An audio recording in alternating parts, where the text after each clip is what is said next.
pessoal, sou o professor Alexandre Manisoba. Vamos começar o treinamento relacionado a projetos de antena do tipo PET, antenas que são feitas na tecnologia planar de microlinhas de transmissão em fita, usando PCB. E essa metodologia é uma metodologia caracterizada pelo seu baixo custo e o uso de softwares livres, como o Scilab e o Cookies Studio. Então vamos lá. Metodologia de projeto de antena PET é acessível utilizando o modelamento conceitual, numérico e empírico. Bom, vocês devem se perguntar, quais são as vantagens de se desenvolver um projeto relacionado a antenas do tipo PET? Essas antenas elas possuem uma simplicidade de fabricação por serem baseadas na tecnologia de construção de PCB, que também é compatível com a tecnologia de manufatura de circuitos integrados monolíticos, o que abrange aí um grande leque de dimensões possíveis e automaticamente você tem aí a capacidade de desenvolver antenas que podem operar desde alguns gigahertz até dezenas de gigahertz. Ela tem geometrias simples de serem projetadas, essa construção é toda baseada em microlinhas de transmissão em fita, possui pequenas dimensões e peso, é uma antena extremamente compacta, consideravelmente barata quando comparada com outras antenas com estruturas mais complexas, e ela é compatível também com a configuração de arranjos de antena, muito útil para tecnologias do tipo Phased Array, Timed Array, MIMO, entre outras. Bom, com relação às suas aplicações, as antenas PET elas podem ser aplicadas em veículos de altíssima velocidade, como mísseis e foguetes, aviões a jato, espaçonaves, sistemas de comunicações, radar, telemetria, navegação, sistemas biomédicos, links de satélites, GPS, sistemas automotivos, comunicação Wi-Fi, entre outros dispositivos. Agora vamos falar um pouquinho sobre as definições que serão utilizadas nesse treinamento. Ficaria difícil apresentar resultados utilizando uma escala linear. Para isso a gente vai fazer o uso da escala decibel, que nada mais é do que a relação entre dois valores. Então, quando a gente está trabalhando com o dBm, por exemplo, nós estamos comparando o valor que queremos amostrar ou apresentar com 1 mW.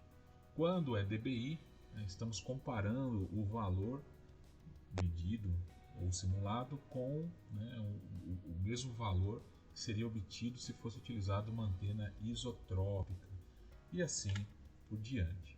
Bom, antena. Antena é um dispositivo utilizado para melhorar o casamento de impedância entre dois meios distintos, garantindo assim a transferência eficiente de energia irradiada ou recebida na forma de ondas eletromagnéticas, fundamentalmente como parte de um sistema transmissor ou receptor. Diretividade é a razão entre a intensidade de energia irradiada em uma direção específica da antena e a intensidade de energia irradiada média em todas as demais direções.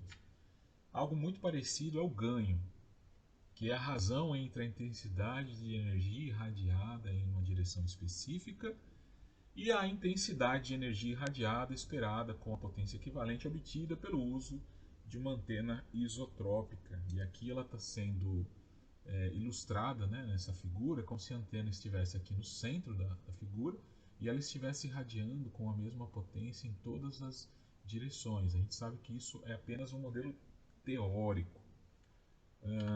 Polarização corresponde à orientação no plano formado pelo campo elétrico, Então a gente tem esse plano aqui formado pelo campo elétrico e pelo eixo Z, que é digamos assim, o eixo de propagação longitudinal. Então esse plano, se ele está com uma orientação paralela ao plano Terra, que é esse caso aqui, se ele está paralelo ao plano Terra, nós dizemos que essa polarização é uma polarização horizontal. Agora, se ele está ortogonal aqui ao plano Terra, nós dizemos que é uma polarização vertical.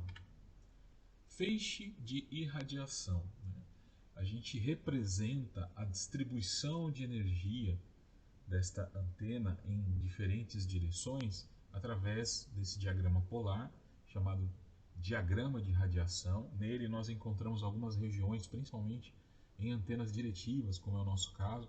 Então, a região onde você tem, né, a maior intensidade de energia, a gente chama de lóbulo principal. As regiões laterais nós chamamos de lóbulos laterais, né? Enquanto que a parte mais traseira aqui a gente chama de lóbulo traseiro. A largura angular de um lóbulo, por exemplo aqui do lóbulo principal, ela é dada da seguinte forma: você pega o maior valor aqui, ó, 21 dBi, você subtrai 3 dB, então vai ficar, nesse caso aqui, 18, vamos supor que fosse aqui, ó, 18 dB de cada lado, né?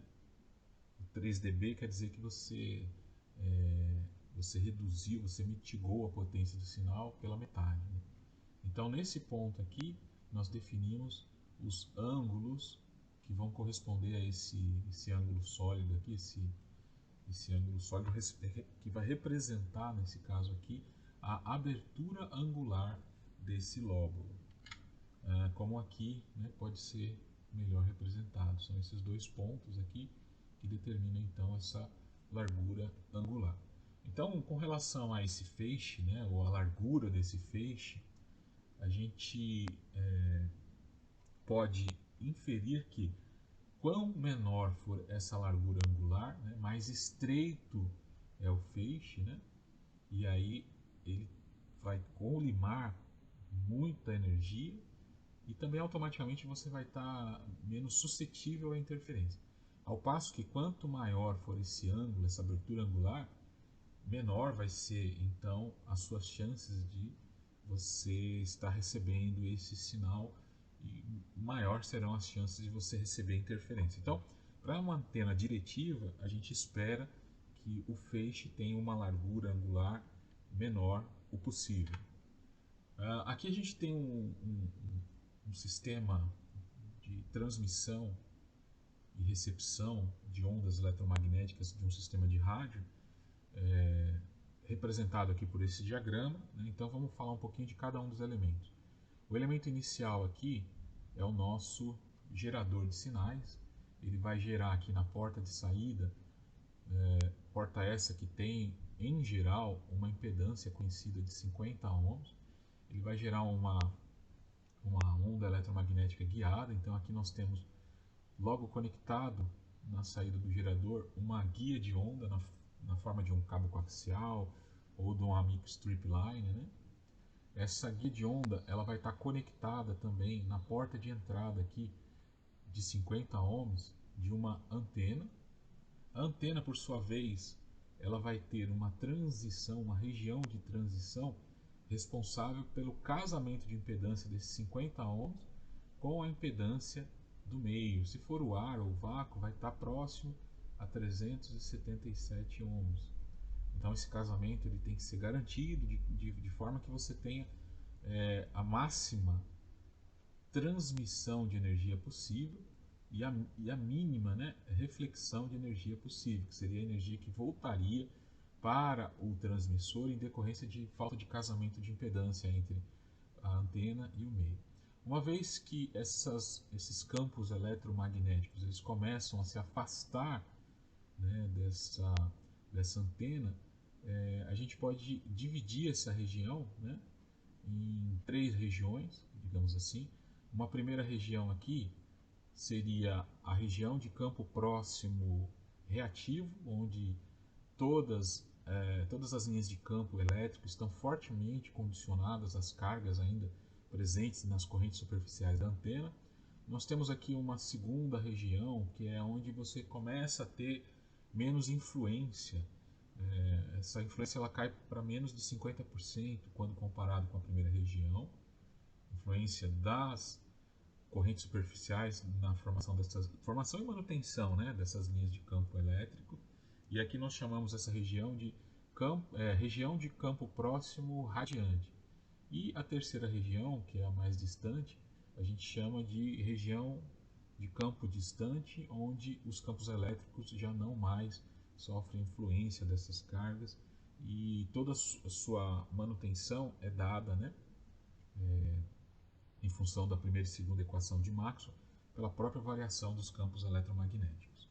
Então essa onda ela vai viajando no espaço livre até que ela encontra uma antena e você vai observar que essa antena ela garante, né, esse casamento de impedância da impedância intrínseca do meio, né, do ar, com a impedância da microlinha, que é 50 ohms. Então, essa antena, a mesma antena, ela pode tanto transmitir, e aí a gente usa o acrônimo TX para a antena transmissora, como ela pode receber o sinal, e aí a gente chama, né, de antena receptora, e a gente representa isso com o acrônimo RX. Então, esse casamento suave que é proporcionado pela região de transição da antena garante uma máxima transferência de energia do meio para a microlinha ou a guia de onda, que por sua vez vai gerar uma diferença de potencial nos terminais aqui do receptor, que vai converter, né, essa onda eletromagnética em sinal elétrico, e aí toda a parte de processamento de sinais vai poder acontecer. Então esse aqui seria o diagrama básico de um sistema de transmissão, e a gente observa que um elemento fundamental para que isso ocorra são as antenas. Elas são dispositivos utilizados para garantir esse casamento de impedância, e elas podem ser diretivas, ou seja, elas podem preconizar uma dada direção em máxima potência, o que garante que esse sinal ele vá gerar, né, o que a gente chama de uma visada direta entre a antena transmissora e a antena receptora, proporcionando assim a máxima transferência de potência desse sinal. Bom, quando a gente fala de antena, a gente precisa modelar o circuito elétrico equivalente desse sistema, principalmente quando a gente está trabalhando com sinais de microondas, que são muito sensíveis a mudanças de impedância, né?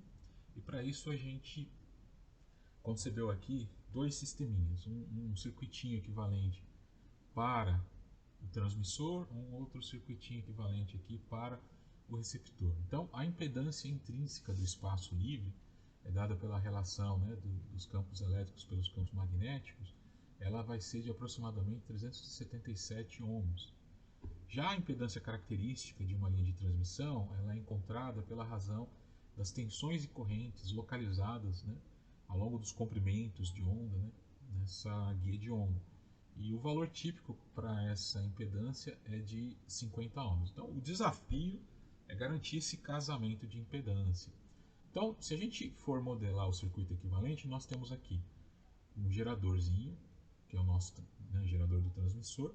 Ele tem uma impedância interna, então ele vai ter uma resistência e uma reatância, e isso vai estar conectado a uma guia de onda que por sua vez vai estar conectado, né, a uma antena. Então a impedância desse gerador é de 50 ohms aqui na saída, a impedância de entrada na guia de onda é de 50 ohms, a entrada no conector da antena também vai ser de 50 ohms, e a saída, né, a impedância de saída vai ser de 377 ohms. Então a antena ela tem que garantir, né, essa suave transição entre 50 e 377 ohms. Aqui a gente observa que existe uma componente reativa na impedância do meio, né? A gente está chamando o meio aqui de ar, tá? Mas poderia ser o vácuo, por exemplo, que representa essa impedância X, essa reatância, né, XA, ela representa a energia contida nas componentes elétricas e magnéticas da onda, na região de campo próximo. E se o módulo dessa energia contida na componente elétrica for igual ao módulo da energia contida na componente magnética desse campo, né, essa energia magnética. Então nós determinamos, né, a partir dessa análise, que a reatância ela é nula, pois a antena ela está operando em frequência ressonante e está transferindo, né, máxima potência para o meio. O ar também ele possui aqui uma componente real, duas na verdade, né, em série, que a primeira, essa RR, que representa a energia irradiada no espaço livre, né, que são as componentes de far field, e a RL, que representa a energia perdida na forma de calor irradiado na própria estrutura da antena, né? Já a componente VA, que é uma componente induzida pela onda incidente na antena receptora, né? Aqui a componente VA, ela determina a diferença de potencial nos terminais da antena, né? E a antena em si, ela se comporta, né, como um circuito aberto, um circuito de alta impedância. Com isso, essa energia ela vai se dissipar, né, parte na estrutura da antena, né, na forma de calor também. Parte ela vai estar recebendo, né, ela vai estar sendo recebida pela antena, e dependendo de o quão a antena vai estar ressoante ou não com essa frequência dessa onda, você terá ou não, né, a componente reativa. Então, quando a gente vai fazer uso de uma antena para casar impedância, um dos elementos principais nessa escolha é a frequência, né? Então a gente precisa garantir que a antena ela tenha máxima eficiência nessa frequência. Caso contrário, você não vai garantir essa condição de ressonância, né? Então, a escolha da antena em função da frequência é fundamental para garantir a máxima eficiência aí do sistema.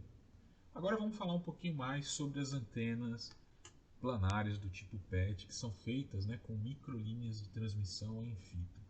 Elas são antenas que atendem às especificações de sistemas de alta performance, como sistemas aéreos, sistemas espaciais, sistemas de satélites, mísseis, onde o tamanho, o peso, o custo, a performance e a facilidade, tanto de construção quanto de instalação, além disso, né, as características aerodinâmicas, pela sua simplicidade estrutural, de construção, seu baixo peso, por ser uma antena compacta, são elementos fundamentais que a caracterizam como a melhor escolha para esse tipo de aplicação. Então, essas antenas elas possuem uma simplicidade e baixo peso que as tornam antenas ideais para esse tipo de aplicação. Então, você pode adquirir, né, essas antenas, você pode conceber, projetar, construir essas antenas utilizando técnicas já conhecidas para a construção de placas de circuito integrado.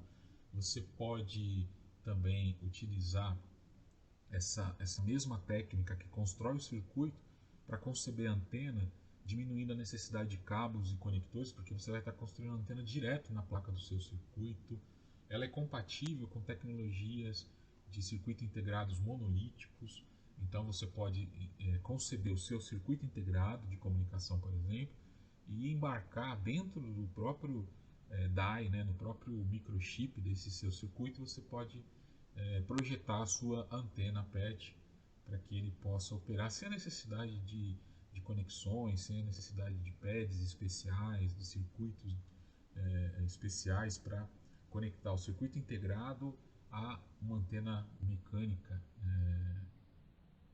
que esteja operando fora da pastilha de silício, né? Então, é uma antena especializada que atende uma variada gama de aplicações, e por conta disso, qualquer melhoria nessa tecnologia de antena ela é muito bem-vinda, vai ser significativa e relevante, haja visto que muitas aplicações de alta relevância fazem uso desse tipo de antena. Bom, ainda aqui estudando, né, o funcionamento dessa antena com base aqui no livro Teoria de Antenas do Balanis, a gente tem aqui duas figuras, né, uma figura em vista de perspectiva, uma figura de vista lateral, onde a gente vê a semelhança, né, a similaridade dessa antena com uma microlinha de transmissão. Então aqui a gente tem a porta de entrada do sinal, que na verdade é uma microlinha em fita, né?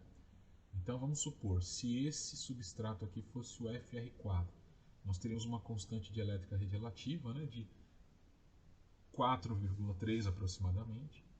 Vamos supor que esse substrato ele tenha uma espessura de aproximadamente 1,6 milímetros. Aqui embaixo nós temos o plano terra, né? Aqui em cima nós temos uma microlinha. Então, para garantir os 50 ohms, essa microlinha ela tem que ter aproximadamente 3 milímetros de espessura. E aí a gente teria aqui uma impedância característica de aproximadamente 50 ohms. Essa onda ela vem aqui nesse sentido, pela microlinha, que a gente chama de porta de alimentação, né? E ela passa a alimentar aqui a nossa antena, lembrando que na região interna da nossa microlinha, então vamos supor que a gente tenha a nossa alimentação feita por uma microlinha. Então aqui a gente vai confinar os campos elétricos, né, em sua grande maioria, né?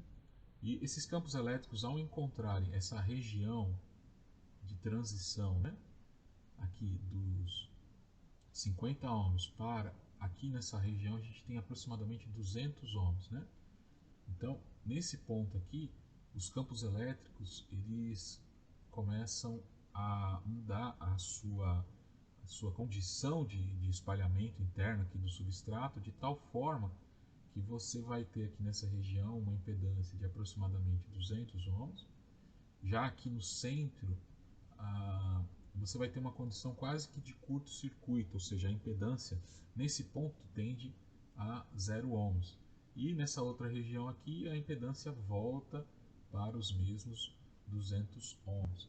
O que então garante uma condição de polarização. A gente observa que esse comprimento L está relacionado com o comprimento de onda específico dessa nossa forma de onda que está alimentando aqui a nossa porta de entrada, e isso garante, né, uma condição para o surgimento de linhas de campo aqui na região mais externa, linhas de campo essa que vão futuramente se desprender da antena, né, e gerar aí uma onda irradiada, né, nessa direção aqui que a gente vai chamar, por exemplo, de eixo Z. Então, essa forma de onda irradiada, ela acaba ocorrendo em uma região um pouco maior. Então, se a gente tem aqui o tamanho do elemento principal aqui da antena de PET, chamado L, a gente tem aqui uma regiãozinha, né, chamada delta L, para os dois lados, né, delta L, que correspondem à área onde esses campos, né, que estão irradiando da antena, eles recebem manutenção. Então, na verdade, a gente tem o L, que é o comprimento, né, dessa nossa microlinha, só que a gente tem um outro comprimento aqui um pouco maior, que a gente vai chamar aqui de L efetivo. Esse L efetivo é a região, né, onde você dá a manutenção desses campos elétricos para então irradiá-los. Dito isso, é importante que o substrato ele tenha dimensões suficientes para comportar esse ΔL. Se o seu substrato ele tiver dimensões menores do que essa região ΔL, obviamente você vai comprometer significativamente a eficiência da sua antena, tá bom?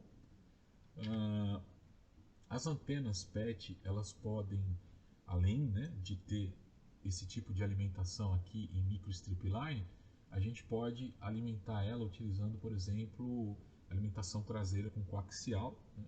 E além da geometria retangular, ela pode ter geometria elíptica, esférica, triangular, ou de qualquer outra geometria, né?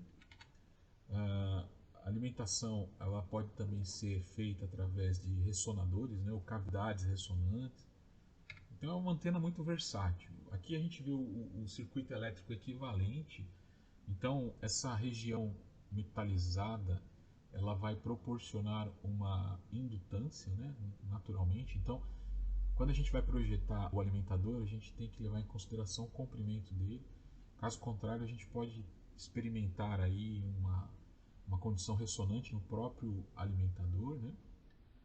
O substrato, por sua vez, ele tem uma componente condutiva, né, que vai gerar uma pequena corrente de fuga. Então, essa região aqui do substrato, né, da antena até o plano terra, ela pode gerar, né, uma condição de degradação do nosso sinal.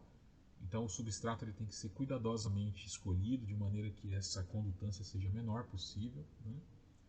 E em alguns casos a gente também vai experimentar aqui uma indutância do próprio PET, né? E entre, né, o nosso PET e o nosso plano terra a gente tem uma condição natural que é uma capacitância, né? Então aqui a gente tem uma condição de capacitores de placas planas naturalmente, né, que é o plano terra embaixo, o substrato no meio e o PET em cima. Bom, esse efeito de fringimento que é o responsável principalmente, né, por garantir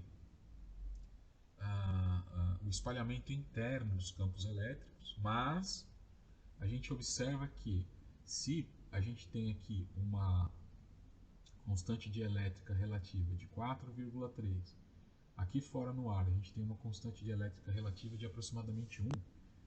Como parte dos campos elétricos eles estão fora do substrato, a gente tem então na estrutura da microstrip line e também da própria antena PET uma condição aqui muito interessante, que é o valor intermediário entre esses dois valores, que a gente chama de constante dielétrica efetiva, né? Que ela vai estar entre 4 e 1. Porque parte dos campos vai estar nessa região interna, a outra parte na região externa, né? Então a influência dessas duas regiões vai dar origem então a essa constante dielétrica relativa efetiva, né? Que nesse caso aqui vai estar algo próximo a 3, né? Vantagens e desvantagens de você ter a variação aqui do seu substrato. Se você colocar um substrato com uma constante dielétrica relativa alta, como por exemplo 10 ou mais, você vai sofrer menos a influência dessa constante dielétrica externa aqui. Então provavelmente você vai ter menos problema com mudanças da composição da sua atmosfera. Então quando mudar o clima, mudar a temperatura, densidade, umidade, ou qualquer outro agente externo que venha fazer a alteração da constante dielétrica aqui do ar, você vai ter uma mudança muito pequena na constante dielétrica efetiva. Essa é a vantagem. A desvantagem é que você acaba tendo perdas, né, tangenciais elevadas, dependendo do material que você escolher com essa constante muito alta. Então você tem que trabalhar com a ciência dos materiais de tal forma que você tenha as menores perdas possíveis aqui nesses materiais. Existem outros problemas também. O casamento de impedância pode ser um fator problemático, né? Já se você escolhe um material, um substrato com constante dielétrica baixa, vamos supor algo em torno de 2, né? Então, nesse caso, a sua constante dielétrica efetiva fica muito suscetível às mudanças aqui no seu ambiente externo. Então, isso pode ser um fator complicado, né? Você vai ter aí um circuito muito suscetível a mudanças da atmosfera externa do circuito. Então, qualquer mudança de umidade, pressão, vai afetar a impedância da sua linha. Então, essa impedância característica vai ser afetada. Por outro lado, se você quiser desenvolver sensores, por exemplo, isso seria o ideal, né? Então, para sensores, né, você tem que estar escolhendo aqui uma constante elétrica baixa para o seu circuito ser mais suscetível a mudanças nessas regiões aqui na parte superior da sua antena. Bom, para a gente calcular então essa constante dielétrica relativa efetiva, a gente faz uso então dessa equação. ela leva em consideração aqui a constante dielétrica do substrato e a constante dielétrica do ar, né, ou do vácuo, digamos assim.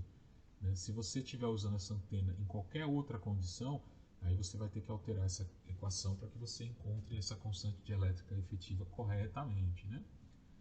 Ela também leva em consideração a espessura. Aqui no nosso exemplo, a gente está usando uma espessura padrão de 1,6 milímetros, né?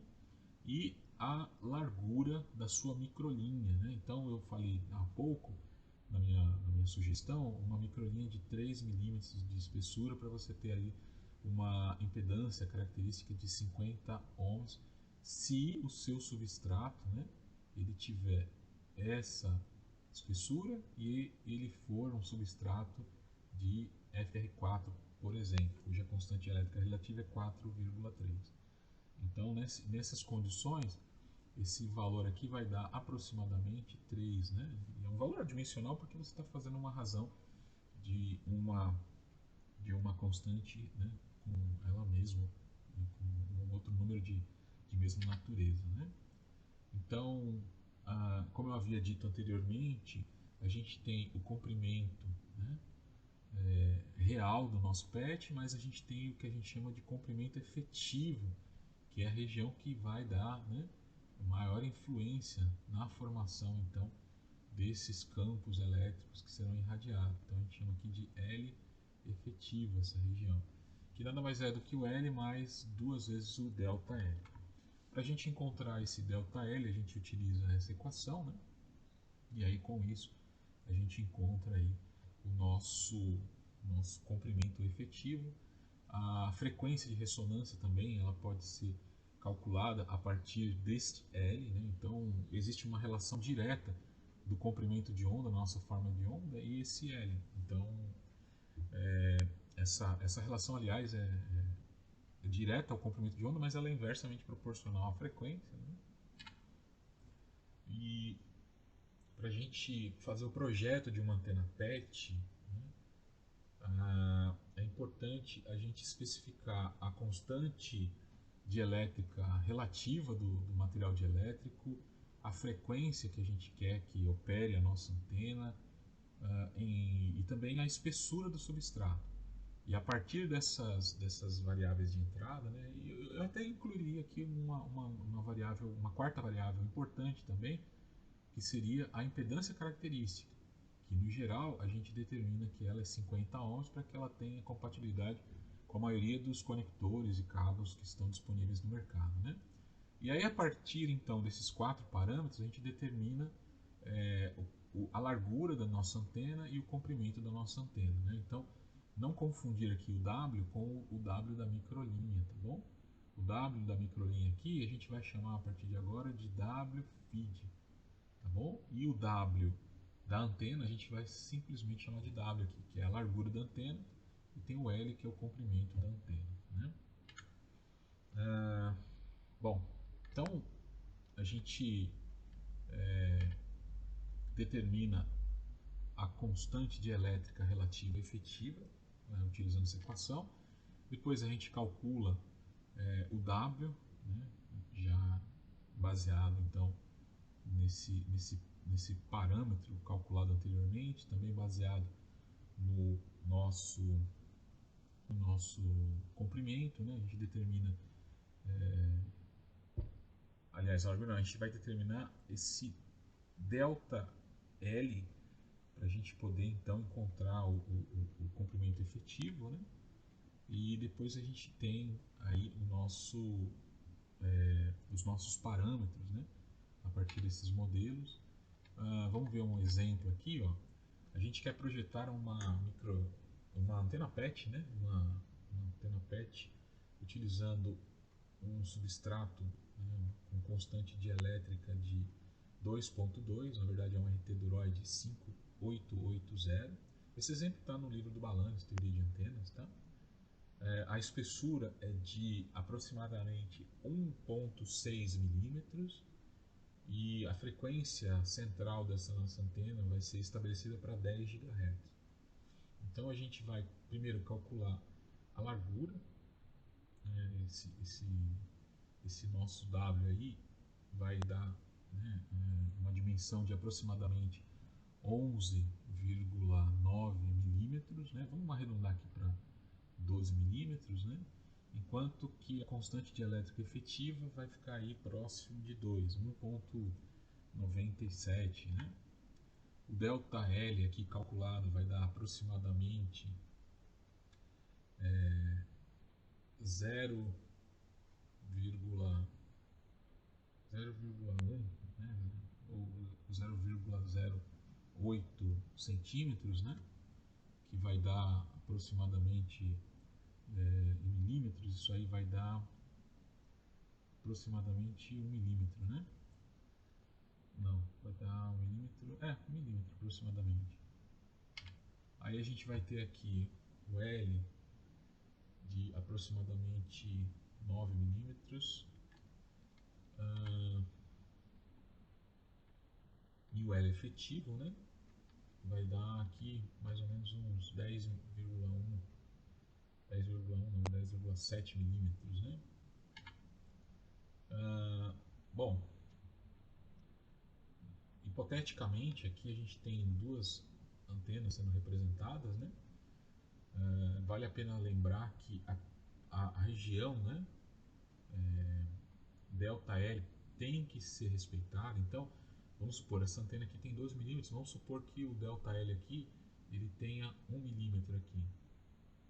Então, eu vou ter outro ΔL aqui de 1 milímetro. Hipoteticamente falando, né? Então, a nossa antena teria aqui um L efetivo de aproximadamente 14 milímetros. Logo, ela tem que ter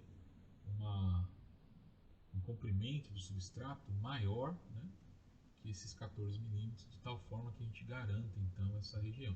Aqui a gente observa que existe, né, na parte de baixo espaço, talvez, né, para a existência desse ΔL, mas em cima foi suprimido, né? Então é provável que essa antena tenha o seu funcionamento comprometido. Então sugere-se que esse comprimento ele seja respeitado, tá? Aqui a gente vê a antena sendo representada, né, numericamente. Aqui a gente vê os resultados de simulação dessa antena, então ela tem aqui uma condição muito interessante. Essa aqui é a perda por retorno, né, obtida pela simulação dos parâmetros S, mais especificamente o parâmetro S11. Só lembrando, né, fazendo aqui uma análise de nosso circuito quadripolo aqui. Então aqui a gente teria a porta 1, né, do nosso quadripolo. Aqui a gente teria a nossa porta 2. Então, aqui nós teríamos, por exemplo, uma onda, né, aqui no meio 1, ou na porta 1, incidente. Né? Essa onda, ela em parte seria recebida aqui, vou colocar aqui que fica menos poluído. Né? Então, ela seria recebida em partes aqui na porta 2. Né? A gente chama ela de onda transmitida, só que uma outra parte, uma pequena parte, ela fatalmente acaba refletindo por problemas de casamento de impedância, né? Então essa aqui seria a onda na porta 1, defasada aqui em 180 graus, ou seja, ela seria a componente, né, refletida. Então, só para lembrar, né, isso aqui fazendo uma análise só da componente elétrica, mas isso acontece na componente magnética da mesma forma, tá?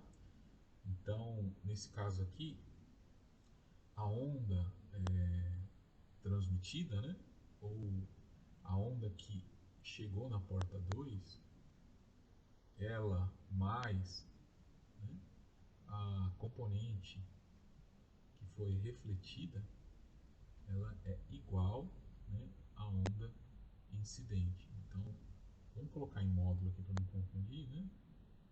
Então, a energia, né, da onda incidente, ela é dividida. A maior parte, mais que 99%, no melhor dos casos, ela se torna a onda transmitida, enquanto que uma pequena parcela, o ideal é que seja algo próximo de 1% ou menos, ela acaba sendo refletida, né? Então, quando a gente faz essa análise ao longo de uma dada, né, um dado range de frequência, então, por exemplo, a gente está analisando de 0 a 3,5 GHz. Né? Então, a gente observa que a partir de 2, né, aqui nas proximidades de 2.43, então a partir aqui de uma dada frequência, aqui, vamos ver, a gente vem aqui, ó, nesse ponto aqui, ó, onde você vai ter 99% praticamente do sinal sendo transmitido, né? E aproximadamente algo menos, né? Amplitude menor que 1% retornando, né, para a porta de entrada. Já em outras frequências você tem quase que toda a energia retornando para a porta de entrada. Então, nessas frequências aqui não ressonantes, a gente observa, né, em todas essas frequências não ressonantes, a gente observa o quê? Que não existe o casamento de impedância, logo, não existindo o casamento de impedância, você tem reflexão máxima. Então, nesses casos em que você tem reflexão máxima, você não tem onda transmitida, você só tem onda refletida. Então, se você não tem onda transmitida, a onda refletida ela vai ter o mesmo, né, módulo da onda incidente, que não é ideal no nosso caso. Então, essa antena a gente diz que ela opera na frequência de 2.43 por isso, porque é a região de frequência onde ela faz a máxima transferência do sinal para o meio, né? Aqui a gente vê um diagrama de campos elétricos distribuídos no entorno. A gente percebe que é realmente importante considerar essa região do delta L aqui, né? Muito importante. Então, eu acredito que tão importante quanto calcular o comprimento da antena, é importante levar em consideração também essa região do delta L, né? Porque nessa simulação a gente observa que os campos elétricos aqui se distribuem com muita intensidade nessa região onde a gente tem aqui o delta L. A máxima intensidade ocorre, evidentemente, nessa região aqui de borda da antena, por conta das teorias das pontas, né? Mas não se pode desprezar essa região aqui do delta L jamais, caso você queira a máxima eficiência da sua antena. Aqui a gente observa, né, através de uma representação numérica desses campos elétricos na forma vetorial, que essa região do delta L, ela realmente preconiza uma região importante para a manutenção desses campos elétricos, né? Então, mais uma vez, fica aí essa observação bem frisada da importância da devida escolha das dimensões do substrato para o cálculo de uma antena PET. Aqui a gente vê o diagrama de radiação obtido a partir de simulações eletromagnéticas tridimensionais de uma antena PET. Esse diagrama de radiação ele contempla, né, toda a energia irradiada numa representação tridimensional. E ainda falando da nossa antena PET, mas agora falando da alimentação, vocês devem estar se perguntando, nossa, mas professor, o senhor falou que era 200 ohms nessa região aqui de entrada, né? E 200 ohms não casa muito bem com uma impedância característica de 50 ohms. Então, se vocês se indagaram a respeito disso, vocês estão corretos. Vamos tirar aqui momentaneamente o nosso substrato, vamos invisibilizar ele de maneira que a gente entenda como é que esses campos elétricos eles se comportam no interior do substrato. Então, nesse ponto aqui, eu tenho uma transição de 200 ohms. Então, se eu fizer o alimentador desse jeito, vai funcionar. Mas como o casamento de impedância está longe de ser o ideal, você vai ter uma perda por reflexão considerável, né? Então, aqui dentro, em algum lugar, aqui na região mais interna da antena, a gente vai encontrar essa impedância de 50 ohms. Por isso que, em geral, a gente faz essas ranhuras aqui, esses gaps, né? Esses gaps, eles possibilitam que a microlinha ela adentre a uma região mais propícia para o casamento de impedância. Então você vai encontrar aqui uma região onde a impedância é exatamente os 50 ohms da microlinha, e nesse caso você vai ter um melhor casamento de impedância e garantirá então uma melhor eficiência na operação. Por isso que a gente faz esses pequenos rasgos laterais aqui. Só que se o rasgo for muito grande, a ponto de você encontrar aqui o centro da antena, você vai encontrar o quê? A pior condição, que é o curto-circuito, ou a impedância muito baixa.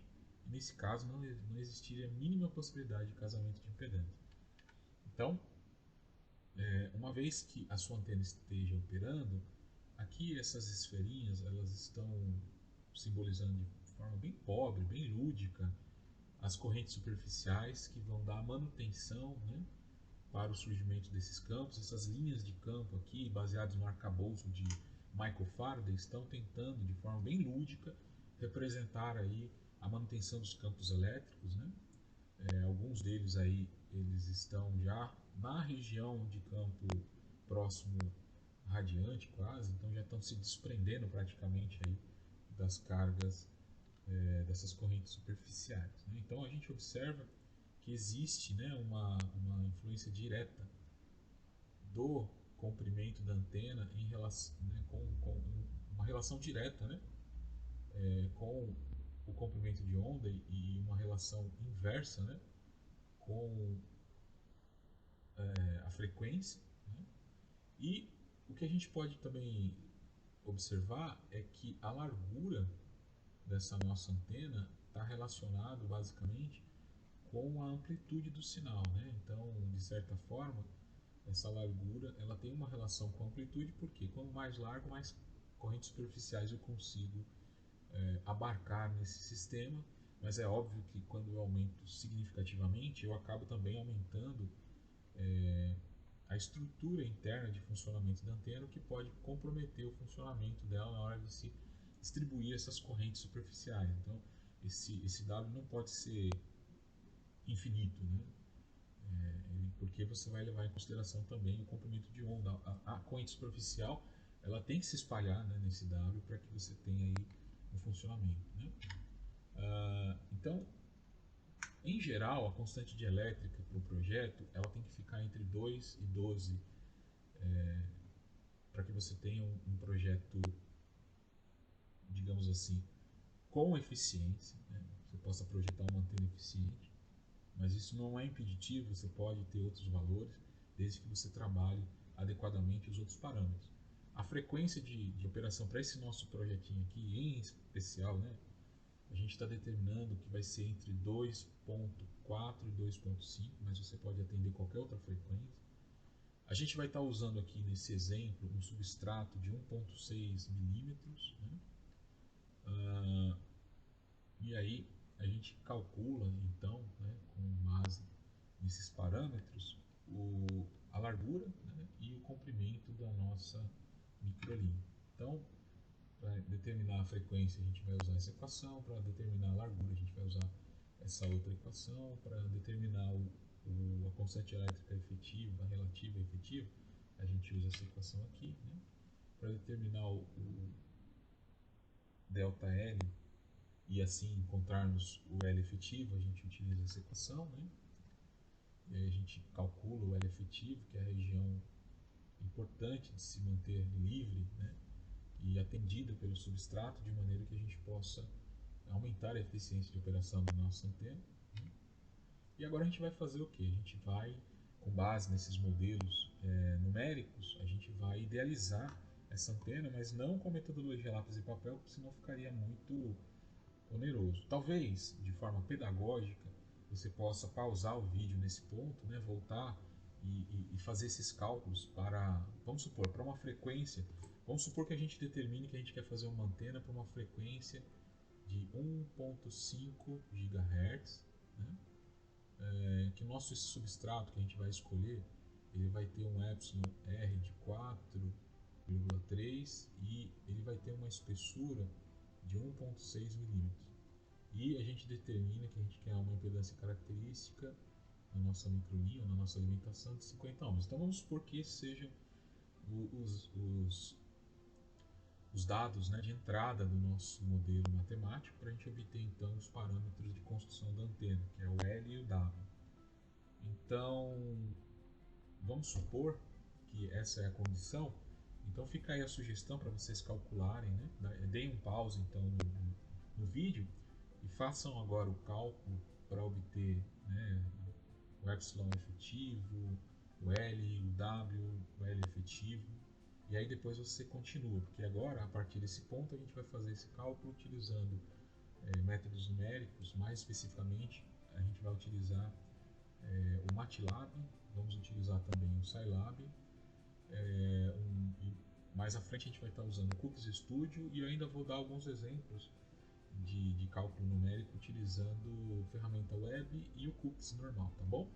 Então vamos lá. Bom, o MATLAB ele é uma plataforma, assim como o Scilab, para desenvolvimento científico, utilizando cálculo numérico de matrizes, né? Então, no MATLAB será possível desenvolver um programa capaz de inquirir o usuário os principais parâmetros de projeto da antena PET, sendo ele frequência central, que a gente determinou lá no nosso exemplozinho, que seria algo em torno de 1,5, né, GHz, a constante dielétrica do substrato, que a gente determinou que vai ser o FR4, então algo em torno de 4,3, a espessura do substrato, que a gente determinou que ia ser 1,6 milímetros, né? E a impedância característica, que a gente determinou que ia ser 50 ohm.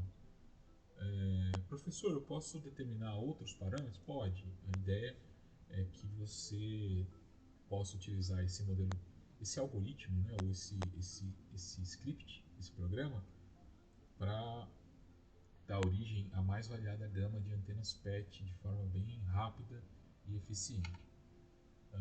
Então, após o processamento, o programa em MATLAB ele vai retornar os parâmetros de construção da antena PET, sendo eles a largura, né, da nossa microlinha. Então, a gente entra com os parâmetros, né? Tá aqui, ó. A gente entra com a frequência, constante elétrica, espessura do substrato e com a impedância. Aí ele vai calcular para a gente, né, a partir desses parâmetros de entrada, ele vai calcular a largura da nossa microlinha, né, que a gente chama de WFeed. Ele vai calcular a largura da nossa antena PET, o comprimento efetivo da antena PET, o comprimento, né, da antena PET. Ele vai calcular também aqui outros parâmetros como a diretividade absoluta, a largura, né, angular dos planos elétrico e magnético e a diretividade da antena em dB.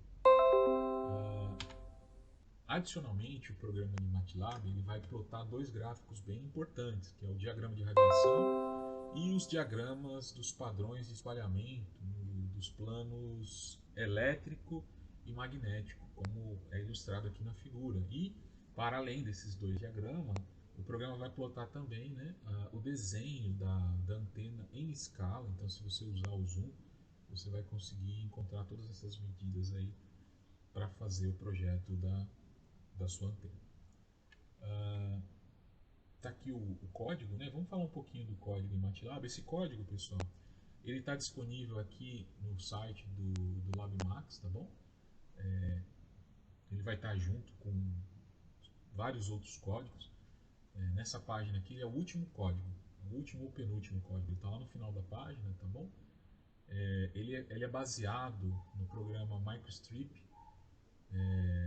de Lee e Huang, lá da Universidade do Estado do Arizona, né? Esse programa foi feito originalmente em 2004, se eu não me engano.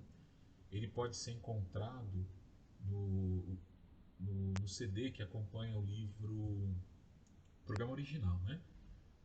Que acompanha o livro Teoria de Antenas do Balanes, capítulo 14, né? Tem lá o código em MATLAB. Esse código infelizmente não rodou no MATLAB versão 2018R. Então eu tive que fazer algumas alterações para compatibilizar o código e eu fiz algumas melhorias também, mas o programa foi escrito, né, baseado no código original microstrip.mi de Lee e Huang. Aqui eu dou os créditos, né, e agradecimentos também ao professor Dr. Antônio Mendes, que me auxiliou no desenvolvimento, né, desse código, na tradução de parte desse código para o MATLAB atual, né. A gente tem aqui a função principal do programa, né? Então, se você mudar o nome do arquivo, você não esquece de mudar aqui também. Aí você tem, né, os comandos iniciais básicos de preparação do ambiente para o funcionamento. Você tem aqui uma função, né, que vai retornar aí os resultados na tela ou vai gravar eles em um arquivo. Aí você tem aqui a entrada dos parâmetros, né? Frequência, constante elétrica relativa, espessura do substrato, impedância ou admitância, né? Se for o caso. E aí ele faz aqui esses while para ficar aguardando a entrada, então aqui ele aguarda, né, a frequência, aqui ele vai aguardar a entrada, né, por teclado do εr. Se você deseja, por exemplo, fazer o cálculo automático, você também pode colocar aqui, né, você pode comentar essa linha, então você vem aqui e coloca o percento antes dessa e você tira esse percento aqui, e aí ele já assume automaticamente que a frequência é igual a 1.5 ou qualquer valor que você queira que calcule automaticamente. Vamos supor que você vai fazer várias antenas com a mesma frequência, só vai variar o substrato, então você pode fazer isso para ficar mais rápido. Então ele não vai mais te perguntar a frequência, ele já atribui que a frequência vai ser por padrão 1.5, por exemplo. E você pode fazer a mesma coisa, né, para os outros parâmetros, caso você tenha interesse. Aqui ele vai calcular com base em uma impedância de 50 ohms, mas você também pode, né, alterar isso aqui para 1, esse valor. Se você alterar para 1, ele vai estar aguardando o quê? Ele vai estar aguardando a admitância, vai fazer os cálculos com base na admitância. Continuando aqui, né, então, assumindo que você mantenha lá o número 2 no option, ele vai ficar aguardando você entrar no teclado com a impedância. Caso a impedância seja padrão 50 ohms para todas as antenas que você vai projetar, a mesma coisa é válida, que você coloca o percento aqui na frente dessa linha, você tira esse percentual e vai atribuir automaticamente para todas as suas antenas 50 ohms, o que vai te poupar, né, o trabalho de ter que ficar digitando 50 ohms. Na sequência, ele usa aqueles modelos matemáticos que a gente viu anteriormente, que todos eles estão no capítulo 14 do livro Teoria de Antenas do Balanes. Ele vai calcular então o W, o εr efetivo, o comprimento efetivo e o L, né? Esse cálculo ele é internamente feito em centímetros, né? Ele foi proposto para ser feito em centímetros, mas depois a gente converteu ele para milímetros, tá? Depois ele vai calcular o W da microlinha, né? Que a gente está chamando de W feed. Depois ele vai fazer o cálculo das aberturas angulares dos campos elétricos e magnéticos, né? E não só disso, ele vai calcular também a intensidade dos campos em função de uma variação, né, longitudinal, não, poderíamos dizer de elevação e azimuth, né? Então por isso que a gente está usando aqui os ângulos θ e ângulos φ, né, para fazer esse cálculo. Depois ele vai iniciar, né, a apresentação dos resultados. Então nesse ponto do algoritmo ele vai imprimir, né, o diagrama de radiação, né? Depois aqui ele vai imprimir o diagrama de campos elétricos e magnéticos. Depois aqui ele vai imprimir, né, a partir daqui, né, ele vai imprimir o resultado de processamento. Então ele vai entregar, por exemplo, a frequência que foi utilizada, o epsilon, a espessura. Lembra que eu falei para vocês que a gente estava trabalhando com milímetros, né? Então a gente faz aqui essa multiplicação por 10 para a gente passar para milímetros. Depois ele vai apresentar ou a admitância ou a impedância característica, depende de como você citar, né? E os resultados da antena. Então ele desenha aqui uma anteninha em texto, né? E aí ele coloca a espessura da microlinha, né? A largura da microlinha. Ele vai colocar também a largura física da antena. Ele vai apresentar na tela o comprimento efetivo, vai apresentar o comprimento físico da antena e outros parâmetros, né?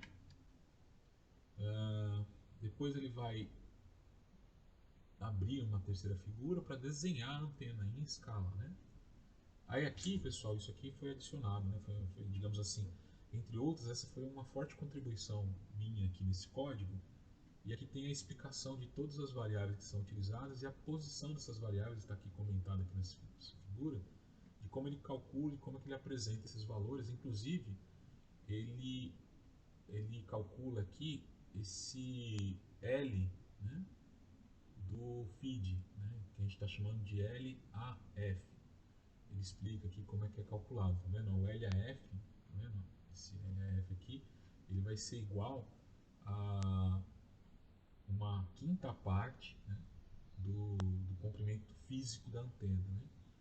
Ah, mas aqui está escrito L vezes 2. Mas lembrando que esse L está em centímetros. Então, se a gente lembrar que os resultados estão sendo apresentados em milímetros, é como se aqui eu tivesse o resultado, né, multiplicado, aliás, né, como se eu estivesse dividindo, né, o multiplicado, não, dividindo por 10, né, multiplicado por 2, o que daria 1 sobre 5, né, a quinta parte, que é esse LAF aqui, né? E depois ele vai calcular todos os pontos, né? Então aqui ele tem, por exemplo, o ponto A, ele tem o ponto B, ele tem o ponto C, né? O ponto D, o ponto I, J, K, L, M, N. Todos esses pontos são utilizados para gerar as linhas que vão dar origem ao desenho da antena, né? E são essas linhas são feitas em escala de 1 para 1 milímetro. Então todos esses pontos são calculados aqui por esses modelinhos matemáticos, tá bom? E são apresentados na tela a partir desse gráfico. E aqui é onde você tem o desenho de cada uma das linhas, né? Eu especificamente estou desenhando retângulos, né? Então o primeiro retângulo tem a linha superior, a linha esquerda, a linha direita e a linha inferior. Então está aqui, né? Como é que é feito? Todas essas linhas são feitas na cor azul, né? Tá vendo? Cor azul. Depois é feito um segundo retângulo, depois o terceiro retângulo, depois o quarto retângulo aqui, né? Feito isso, aí você tem aqui embaixo as funções, né? Que são utilizadas nos cálculos, né? Então tem a função sinc, a função que calcula, né? O campo elétrico, tanto, né? Na variação do ângulo θ quanto na variação do ângulo φ. Você tem também a função dB, né? Você tem aqui a função que vai te dar a abertura, né, dos campos, mais uma vez a função dB aqui, e você finaliza o programa. Uma vez que você terminou de digitar esse programa, lembrando, esse programa está disponível, tá? Se você quiser, isso aqui você pode digitar, ou você pode, né, fazer o download aqui, Ctrl+C, Ctrl+V direto aqui dessa página, tá lá em texto esse código-fonte. Esse código-fonte ele foi otimizado para rodar no MATLAB, tá bom? Mas com pequenas alterações você consegue rodar ele no Octave, ok? Alterações do tipo, no Octave, quando você termina uma função, você tem que escrever lá end function, por exemplo, né? E algumas outras pequenas particularidades aqui, mas ele está 90% compatível com o Octave ou mais, tá? Então, se você não tiver o MATLAB, pode tentar aí rodar ele no Octave, ou né, mais para frente eu vou também estar apresentando um outro código, é parecido, não é igual, que roda no Scilab. O Scilab é gratuito, né? Então se você não tiver o MATLAB, pode rodar no Scilab. Então, uma vez que você digita esse código no editor, você clica lá em salvar e executar, né, como é apresentado aqui na figura, e aí vai aparecer no console, né, a solicitação dos parâmetros de frequência, constante de elétrica, espessura do substrato e impedância da linha, né? E aí, como saída, o programa vai apresentar os parâmetros da antena PET, que são largura da microlinha, largura do PET, comprimento efetivo do PET, comprimento físico do PET, abertura angular dos planos elétrico e magnético, a diretividade absoluta e em dB. Bom, no Scilab, se você não tiver o MATLAB, também tem um outro código aqui, ele é parecido, não é igual, tá? Ele vai dar outros resultados. Ele vai pedir como parâmetros de entrada, né? Frequência, né? Constante elétrica, espessura e impedância característica. Então vamos adotar os mesmos valores para a gente ver se vai calcular exatamente como o primeiro código. Então a gente vai adotar 1,5 GHz, constante elétrica de 4,3, espessura do substrato de 1,6 e a impedância de 50 ohms, tá? Que mais? Bom, por se tratar de um código feito em Scilab, vocês podem fazer o uso dessa ferramenta, ela é gratuita, ela está disponível nesse endereço aqui, scilab.org/download, caso vocês queiram fazer a instalação na sua máquina, tá bom? Eu recomendo, é uma ótima plataforma, eu gosto bastante de trabalhar com ambos, tanto com o MATLAB quanto com o Scilab. O Octave também gosto, eu tenho os três aqui, né? Então, após o processamento, o programa em Scilab retornará os parâmetros de construção da antena PET, sendo eles largura da microlinha de transmissão em fita, né, que a gente não pode confundir, né, a gente está chamando de WFIT, dado em milímetros, largura do PET, que é o W, comprimento efetivo do PET, que é o L efetivo, comprimento físico do PET, que é o L, né? Largura angular dos planos elétrico e magnético em graus, caso você, né, queira essa informação. Diretividade absoluta em dB da antena, né? E vai ser apresentado também todas as medidas do projeto da antena. Nesse caso aqui, ele já, mesmo na forma texto, ele já apresenta, né, a largura do feed, ele já te dá aqui aquele L, né, A do feed, que é aquela cavidadezinha que vai permitir que você encontre aqui os 50 ohms, né? Lembrando que aqui na entrada da nossa antena a gente tem 200 ohms e aqui no centro a gente tem curto-circuito, né? Ele vai te dar também o L, né? E diferente do programinha lá de MATLAB, ele vai te dar inclusive aqui o W do substrato, né? E o L do substrato também, né? Para você poder ter ideia de uma geometria sugerida de substrato para você conceber a antena, né? Adicionalmente, ele vai... Aqui não é MATLAB não, viu pessoal? Desculpa. Aqui é Scilab. Aqui eu copiei e colei, né? Scilab. Então, o programa em Scilab ele vai plotar dois gráficos, que nesse caso é o diagrama de radiação nos planos θ, né, e φ. E vai também apresentar a figura da nossa antena, e está em escala, tá pessoal? Então, basicamente, é isso que ele vai apresentar, né? Então, o nosso código está aqui. Você vai perceber que tem muita semelhança. Por quê? Porque ele também foi inspirado no código de Lee, né, e Wang, lá da Universidade do Estado do Arizona, né? Só que como é Scilab, aí sim as modificações são mais intensas. Não é simplesmente copiar e colar que ele vai funcionar, né? Então no Scilab as funções, assim como no Octave, terminam com end function, tá vendo? As funções elas vêm primeiro, né? Lá no MATLAB elas ficavam por último, né? Enfim, mas as funções basicamente fazem a mesma coisa. O programa basicamente também faz, né, a mesma coisa. Não tem muita diferença não. Assim, a grande diferença está na forma de apresentar os dados, né? Então aqui ele já imprime em texto a antena e além disso ele também calcula a antena e plota um gráfico com ela, né? Então a mesma coisa, você pode digitar direto o código ou você vem nessa página aqui, né? Que está lá no site do LabMax e aí copia e cola o algoritmozinho. Esse algoritmo ele está entre um dos últimos. Se não for o último, é um dos últimos algoritmos dessa página. Tá? Ambas essas páginas que foram passadas, elas são relacionadas aos livros de MATLAB e Scilab, que são publicações de minha autoria e dos meus colegas, né? No caso de Scilab, o de MATLAB é de autoria única minha. E estão disponíveis lá no site do LabMax para vocês fazerem o download, tá bom? Então, após você digitar esse código no SciNote, você clica lá em salvar e executar, ele vai pedir frequência, constante dielétrica, espessura do substrato, impedância, né? E como saída, do mesmo jeito, ele vai apresentar a largura da microlinha, a largura do PET, comprimento efetivo do PET, comprimento físico do PET, abertura angular dos planos elétricos e magnéticos e a diretividade, né? Bom, uma vez que você tenha esses parâmetros, então você já tem meio caminho andado para o projeto numérico da sua antena. A próxima fase é fazer a simulação eletromagnética 2D estendido, utilizando o simulador gratuito, né?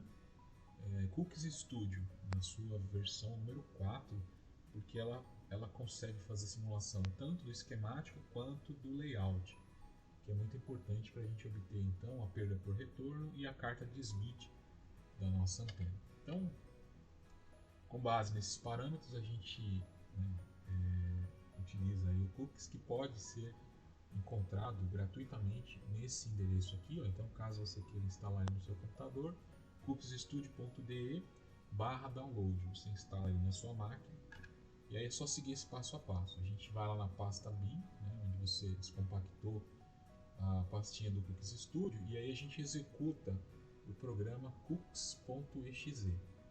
Vai abrir essa janela, é uma janela padrão da API Windows, né, onde você tem aqui em cima o título, os botões de manutenção de janela, você tem aqui o menu horizontal, né, você tem a opção de manutenção de arquivo, que é o file, edição, edit, né, e outras opções. Aqui você tem a barra de menus de acesso rápido, né?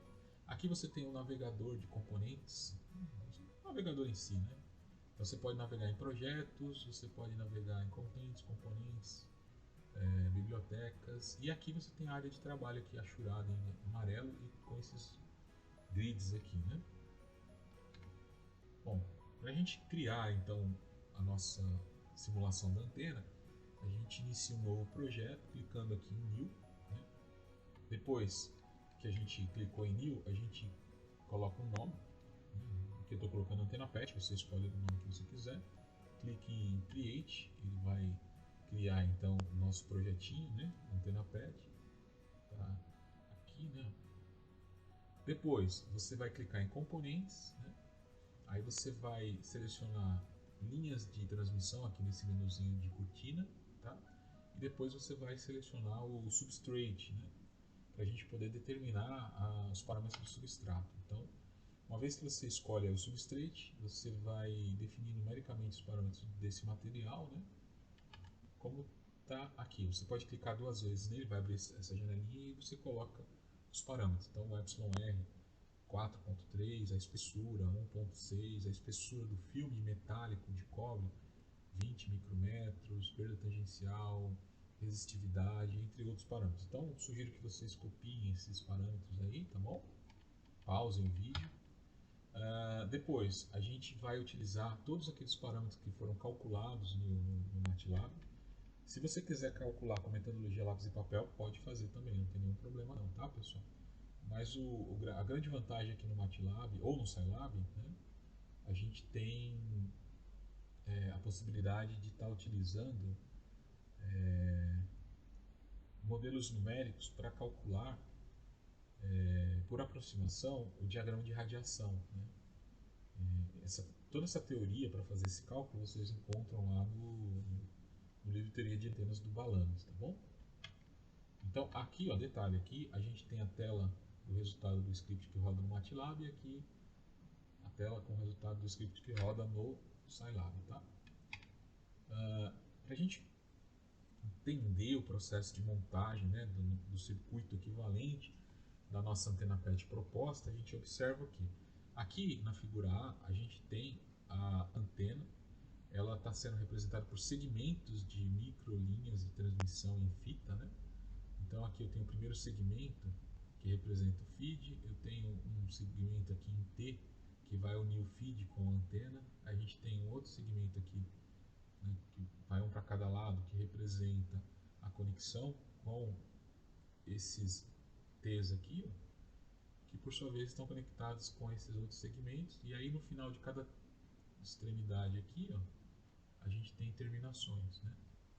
Então, se a gente separar tudo isso, a gente vai observar aqui na figura B todos esses elementos, né, que são utilizados para fazer a composição, o mosaico da nossa antena PET proposta. Percebam que essas dimensões estão todas baseadas nas dimensões calculadas pelo programa, né? Aqui elas estão sendo representadas, tá vendo? Cada elemento tem suas dimensões aqui representadas. Tá bom? Todas elas representadas, então, aqui de forma que você possa reproduzir o circuito, né, esquemático dessa antena, e aí você vai escolher esses elementos aqui na biblioteca lá de linhas de transmissão, né, do Cookies Studio para chegar nesse circuitinho aqui, tá? De simulação. Então, primeiro a gente divide a antena PET em 8 retângulos, como ilustrado na figura A. Em seguida, separamos os retângulos e abstraímos suas conexões elétricas com essas setas vermelhas, como mostra na figura B, que vão nos auxiliar na montagem do circuito esquemático, né? Todos os retângulos, pessoal, eles são identificados pelos nomes que começam com MS, que vem de microstrip, e o respectivo número do componente atribuído durante o processo de montagem do esquemático. Os componentes do tipo T, que é o microstrip T, que possuem 3 portas, 1, 2 e 3, respectivamente, foram escolhidos para representar os retângulos MS6, aqui, MS7, tá vendo aqui? Eu coloco aqui o componente, mas aqui embaixo, ó, tem a achura do retângulo correspondente, tá vendo? Para ficar fácil a visualização. e MS16 daqui, para você garantir a conexão elétrica, né, com 3 pontos aqui, tá vendo? Eles estão aqui também, ó, tá vendo? O MS6, ó, e os seus parâmetros, o MS7 ó, e os seus parâmetros, e o MS16 aqui, ó, e os seus parâmetros, tá? Os componentes do tipo T, né? Aliás, do tipo T não, desculpa. Os componentes do tipo microlinha, né?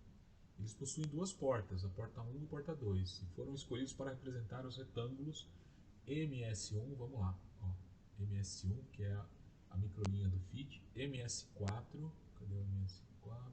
Se você já achou, minha fala aí. Ah, tá, muito obrigado, é isso aí. Tá aqui o MS5, né? O MS8 e o MS9, tá aqui, né?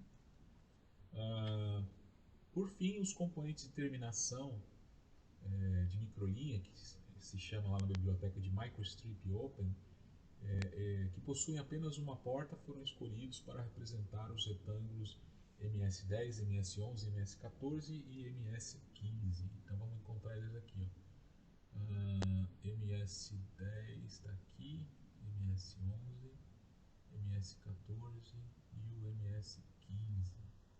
Professor, e as dimensões? Elas estão todas aqui, ó. Por exemplo, ó, vamos pegar aqui esse MS16, tá vendo?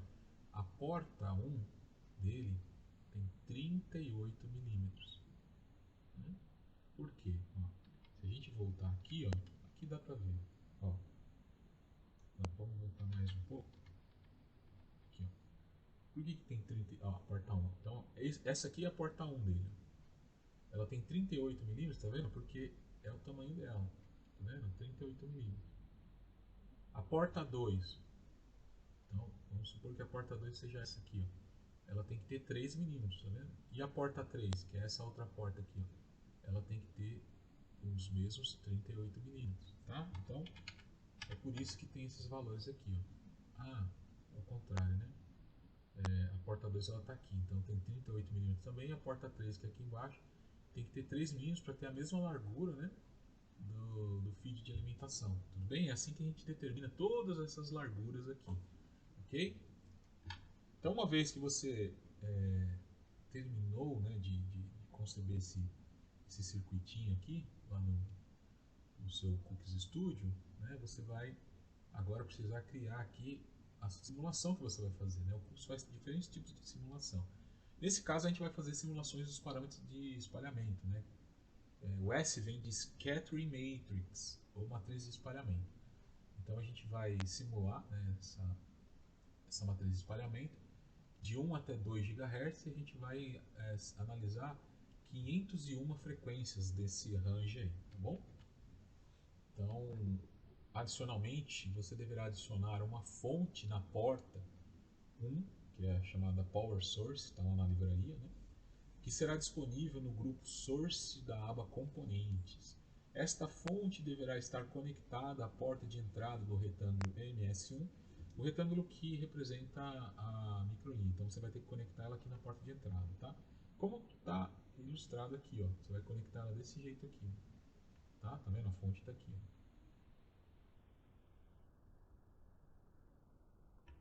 Então, Power Source, né, que é o nome dela. Power Source, né? Então você vai pegar esse componente Power Source no grupo Source da aba Componentes, vai adicionar e vai conectar ela na porta 1, né? Ou na porta que estiver aberta lá do seu retângulo MS1, né? E o outro terminal da fonte vai estar conectada a um terra, né? Um ground. Então você vem aqui e coloca um groundzinho aqui, que pode ser encontrado no grupo Lamped Components, na aba Componentes, tá bom? Adicionalmente, você vai adicionar. Não, isso aqui já foi. Desculpa. Além disso, né, para realizar a simulação do circuito no modo esquemático, você tem que inserir o bloco de simulação dos parâmetros S. Né? Você vai encontrar esse bloco como S Parameter Simulation, lá na aba Components. Né? Simulation. E aí você vai configurar ele com esses parâmetros. Você clica duas vezes, vai abrir essa janela, né? Edit Component Profiles, e aí você coloca esses valores aí, 1 a 2 GHz e 501 pontos. Professor, por que eu tenho que colocar de 1 a 2? Eu não posso colocar de 0 a 100 GHz? Ou por que eu não posso colocar, sei lá, 10.000 pontos em vez de 501? Você até pode, mas primeiro que, se você está procurando uma ressonância em 1.5 GHz ou ali naquela sua região, você não precisa simular nada além desse range, de 1 até 2, porque o 1.5 está no meio. E você também não precisa de mais que 501 pontos, porque você só vai aumentar muito o consumo de memória. Pode ser que o seu computador nem tenha essa memória disponível, 10.000 pontos. Além de que, quanto maior o número de pontos, tudo bem, a sua simulação fica teoricamente mais precisa, só que você vai acabar consumindo muito tempo de processamento. Então, uma simulação que levaria alguns segundos pode levar horas para acontecer, dependendo desse tamanho aí que você colocar no seu vetor, tá bom?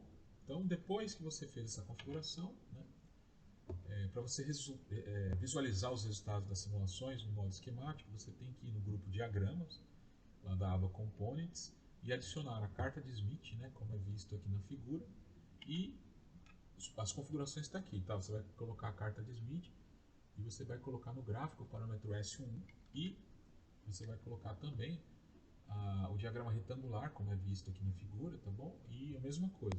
Só que a diferença é que aqui no diagrama retangular você vai colocar o S1 dentro da função dB, tá bom? Porque você não quer ver o gráfico linear, você quer ver o gráfico logaritmo, na escala decibel, aliás. Depois, para você rodar a simulação, você clica aqui em Simulation e Simulate, ou aperta F2, ou clica ali naquele íconezinho da engrenagem. Depois que rodou a simulação, ele vai te apresentar aqui os resultados da carta de Smith, tá vendo? Então, a região que mais se aproxima dos 50 ohms, os 50 ohms está aqui, ó, no centro da carta. Então, a frequência que mais se aproxima é essa aqui, ó, 1.67 GHz. Agora, quando você não quer analisar a impedância, mas você quer analisar a perda por retorno, é nesse outro gráfico retangular aqui, tá vendo? Então, tudo que está abaixo de menos 10 dB é o ideal. Nesse caso aqui, a frequência que melhor se encaixa é a 1.6 GHz, tá vendo? Nesse caso, ela está te dando aqui uma perda por retorno de menos 16.1 dB, que é ótimo, está bem abaixo de menos 10 dB. Aí você pode me perguntar, né? Mas professor, por que está ressoando em 1.6 ou 1.67 e não em 1.5, né? Isso ocorre porque a simulação a partir do circuito esquemático ela não leva em conta os acoplamentos entre os componentes, acoplamentos parasitas entre os componentes, né? Com isso, se faz necessário realizar a simulação do layout, a simulação eletromagnética 2D+, do layout, né? Então, para isso, você vai clicar aqui em Tools, depois vai clicar em Create PCB Layout, ou você pressiona as duas teclas simultaneamente, Shift e F10. Aí ele vai criar o layout da sua antena, né? Perceba que cada um daqueles seus retângulos está representado aqui na cor laranja e a porta, tá vendo? Está sendo alimentada nesse ponto. Aí você vai fazer o que? Você vai clicar em Simulation, né? Simulate, ou vai pressionar F2 ou vai clicar ali na engrenagem novamente para ele rodar a simulação do layout. Depois que ele rodar a simulação do layout, né? Você adiciona ali o gráfico, né, retangular da perda por retorno e o gráfico da carta de Smith, e você vai reparar que o resultado vai ser bem diferente, né? Perceba que ele está agora ressoando em 1.49, muito próximo de 1.5, e nessa frequência ele está te dando aqui uma perda por retorno de menos 32 versus menos 16 lá da simulação do esquemático. E perceba que o centro da carta está aqui, ó, enquanto que a frequência está muito próxima, né? 1.49 está bem próximo ali de 1.5, que era a frequência esperada. Nesse caso aqui a impedância está dando 47,9 da componente real por J menos 1.42, né? Aliás, desculpa pessoal, fiz a leitura errada, aqui não tá representado na forma retangular, está representado na forma polar. Então, a forma polar, você tem lá o vetor, né? E você tem o ângulo do vetor, né? Então a fórmula, então aqui você tem um módulo, né? Seu vetor. Então a forma polar é assim, módulo e argumento, né? Então, desculpa. Aqui você tem 47,9 com um argumento de menos 1,42 graus. Bom, tá quase lá, né? O ideal seria 50 a 0, né? Tá quase lá. Bom, então a gente chegou aí na simulação, nos resultados, o que comprovou, né, que os parâmetros calculados lá no MATLAB ou no Scilab são parâmetros corretos. E aí, com base nesses parâmetros, a gente passa a fazer o que? A fabricação da antena. Então aqui eu vou mostrar um processo de fabricação, tá? PCB, com base em adesivos de filmes de cobre, mas você pode utilizar outras formas de concepção. Por exemplo, você pode utilizar microprototipadoras, né, microfresas, você pode utilizar ataque químico, como você faz placa de circuito impresso normalmente, né? Então aqui a gente tem uma placa de FR4 ou fenolite, qualquer material que tenha constante de elétrica próximo de 4.3, né? Aí a gente vai fazer o que? A gente desenha, né, a placa, corta aqui com estilete, aí a gente aplica, né, um filme de cobre adesivo, né? Em cima dele a gente cola uma máscara. Esses valores aqui são diferentes, tá bom? Mas o princípio é o mesmo. A gente cola a máscara em cima do filme, tá vendo? Usa o estilete para cortar a máscara. Uma vez que você cortou a máscara, você cortou o filme.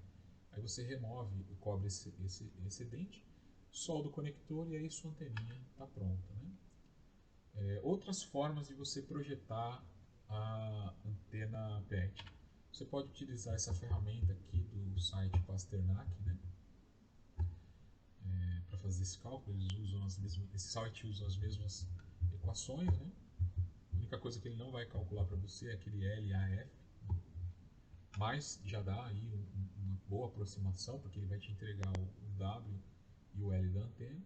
E você pode fazer a simulação 2D+, só do esquemático, utilizando o Cookies, em vez do Cookies Studio. Então, se você tiver o Cookies e não tiver o Cookies Studio, digamos que você possa usar essa simulação mais simplificada aqui da sua antena. Você vai obter aí resultados de menor qualidade, mas vão ser resultados subótimos que estão apontando na direção correta. Bom, pessoal, é isso. Chegamos ao final então do nosso treinamento. Eu espero que vocês tenham apreciado essa nossa oficina de produção de antenas PET, né? Utilizando uma metodologia acessível. Notem que, com exceção do MATLAB, que é uma licença comercial, os outros softwares, que é o Scilab, o Cookies Studio, o mesmo Cookies, são softwares gratuitos. Vocês podem ter instalados aí na máquina de vocês e com isso vocês podem conceber, né, tranquilamente uma antena PET, uma antena essa muito importante. Então fica aí, por exemplo, um desafio: faça uma antena PET para substituir a antena do seu roteador de internet, o seu modem Wi-Fi aí, né? A frequência dele provavelmente deve ser em torno de 2.45 ou 5.1 GHz. Então olha no manualzinho dele, faz a antena e troca para você ver se vai melhorar ou não, né, o funcionamento. Lembrando que a antena que você tem aí é uma dipolo, ela tem o diagrama de radiação omnidirecional. Se você substituir por uma antena planar, você vai ter um diagrama de radiação diretivo. Então, se você aponta numa determinada região, ela vai dar mais, ela vai acabar irradiando mais energia naquela região, o que pode ser benéfico se você tiver que atender, por exemplo, uma visada de rádio, né, ao invés de uma distribuição broadcast por todas as direções aí. Tá bom? Então fica aí esse desafio. Agradeço imensamente e estou à disposição caso vocês queiram tirar dúvidas, né, relacionadas aí ao nosso treinamento, tá bom? Meu e-mail está aí no final do slide, tá bom? E eu ficaria muito contente de poder aí sanar qualquer dúvida que possa ter remanescente aí da nossa oficina.